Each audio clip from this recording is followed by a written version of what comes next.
Hello, this is Mark Sabatella from Outside Shore Music.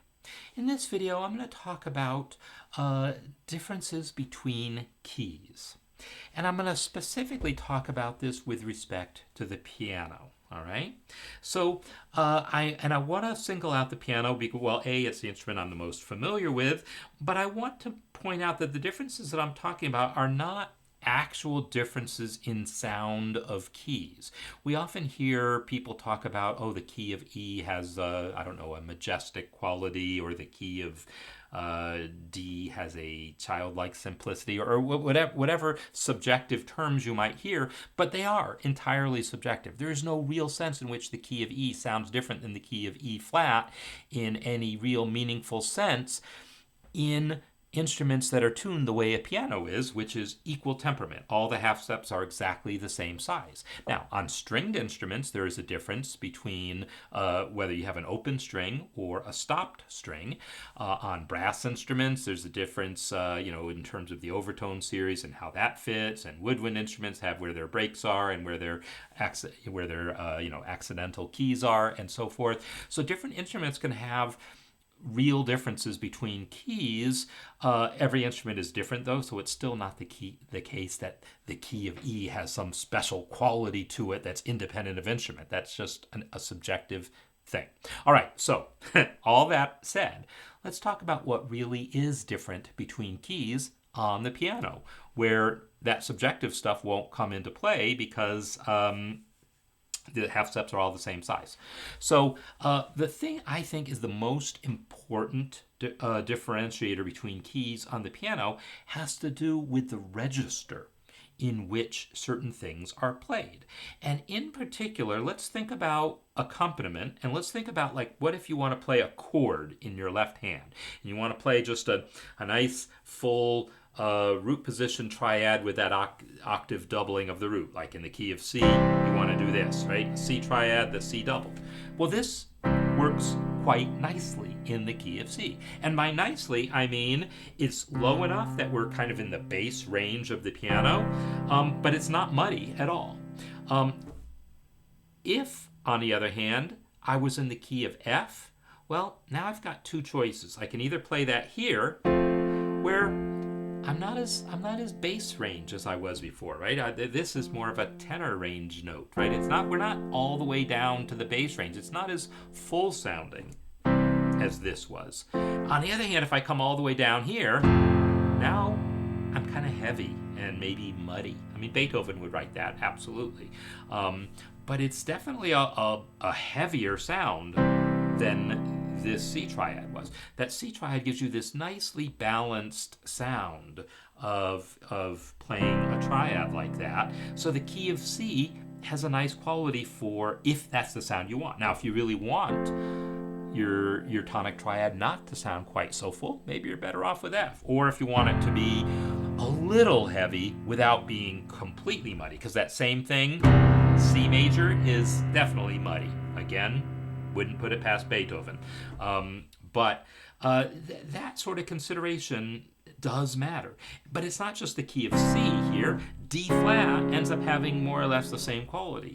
So does B. Anything that's close to C is going to have that. Yet people don't usually talk about D flat and C having similar qualities sound-wise because subjectively we have all these extra associations where we think about the other pieces we know in D flat and what they sound like. But really, when you get to the mechanics of the piano, D flat and C are pretty darn similar, and they have that quality. Now, the other thing that's different between keys is more of a physical playability issue, and it has to do with the black keys.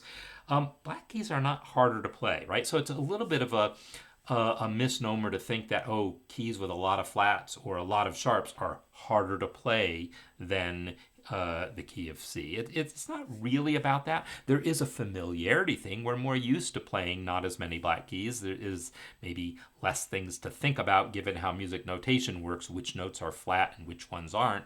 But this is really a familiarity thing. Like if I'm a jazz musician used to playing with saxophones and trumpets, the design of those instruments makes the flat keys easier to play.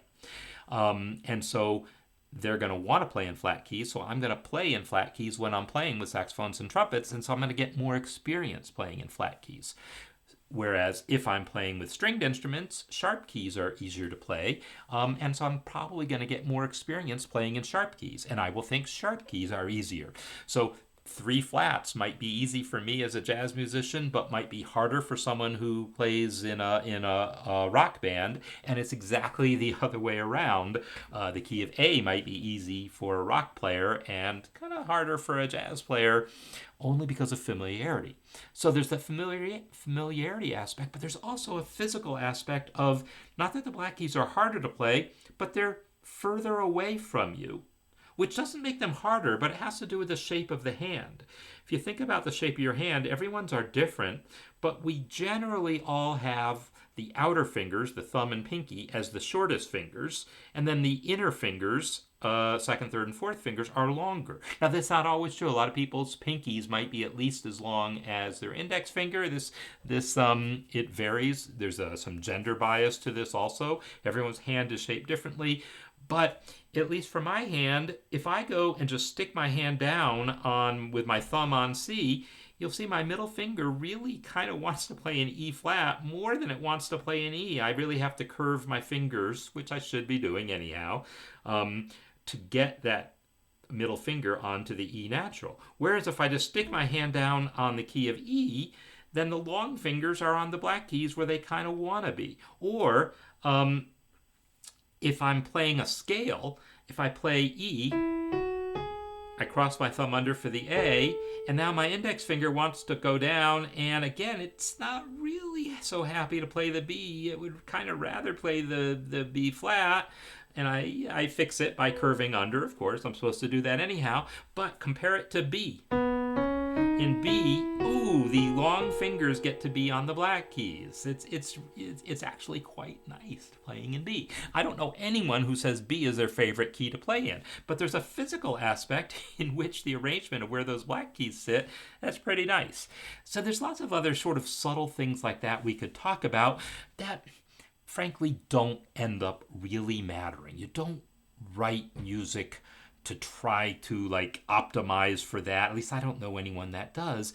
But I do see people trying to optimize for things that matter less than that.